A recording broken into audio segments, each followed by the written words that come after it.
സുഹൃത്തുക്കളെ, അടുത്തൊരു ബെല്ലോടുകൂടി നാടകം ആരംഭിക്കുകയായി. ഉർവശി തിയേറ്റേഴ്സ് അഭിമാന പുരസ്സരം കാഴ്ചവെക്കുന്ന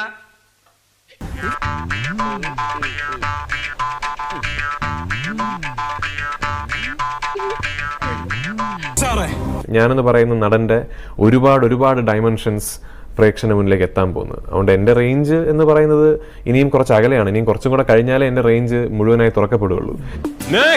എടാ, നീ കരഞ്ഞുകൊണ്ടൊന്നും ഒരു കാര്യമില്ല. എനിക്ക് അങ്ങനെ യാതൊരു വികാരവും ഇല്ല. മനസ്സിലായോടാ? എന്താടാ?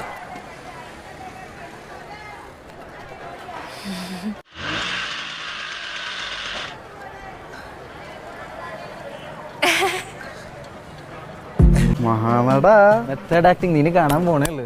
എനിക്ക് ചേട്ടനോട് ഭയങ്കര ആരാധന.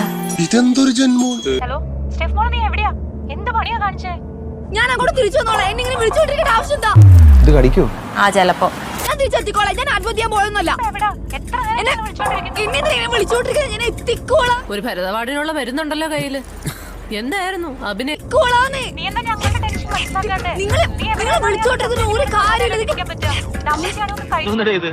ഇതിന് വട്ടുണ്ടോ?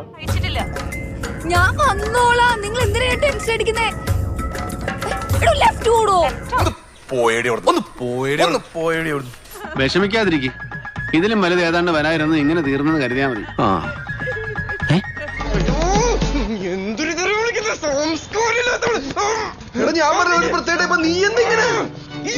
ഇതെന്താ ഇങ്ങനെ?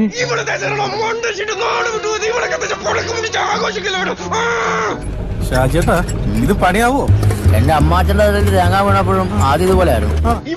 ഇവളെ ചെയ്യണമെന്നറിയോ? ഇവള് പോലീസിനെ വിളിക്കുന്ന മുമ്പ് നമുക്ക് പോലീസിനെ വിളിക്കാം. ഇവൾക്ക് അറിയാം ഷിൻഡോടെ ഇവളുടെ ഉണ്ടക്കണ്ണിൽ ഞാൻ കണ്ടത്. അതിന്റെ അകത്തൊരു പഴമുണ്ട്, അത് വായിക്കുറ്റി കേട്ടോണ്ട്. നമ്മളൊക്കെ പ്രശ്നമുള്ളൂ. പോലീസ് അറിയിക്കുമ്പോ മാണി പോലെ പറയും.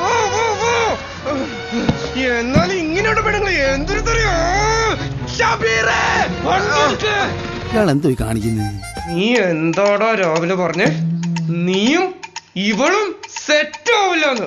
ഇവള് നിന്നെ കണ്ടോ ഇവള് വയലന്റ് ആവുന്നല്ലേ? ഇത് കുറച്ച് ഓവറല്ലേ? ഒയ്യോ, കുറച്ച് ഓവറായില്ല. ആൾക്കാരെ ശ്രദ്ധിക്കൂ. നീ ഒന്നും പറയണ്ട, എനിക്ക് മനസ്സിലായി. നിങ്ങൾ രണ്ടുപേരും ഡിങ്കോൾഫി എന്റെ ചേട്ടൻ പൊക്കിയപ്പോ നിങ്ങൾ രണ്ടുപേരും എന്റെ ചേട്ടനെ കൊന്ന് കുഴിച്ചു പോടി. എന്താടാ ഈ കാട്ടി വെച്ചിരിക്കണേ? ഈ അഭിനയ പ്രതിഭയെ നുളയിലെ മുള്ളിക്കളയരുത്, മുളയിലെ നുള്ളിക്കളയരുത്. തൽക്കാലം ഇത്രയും മതി. വരട്ടെ.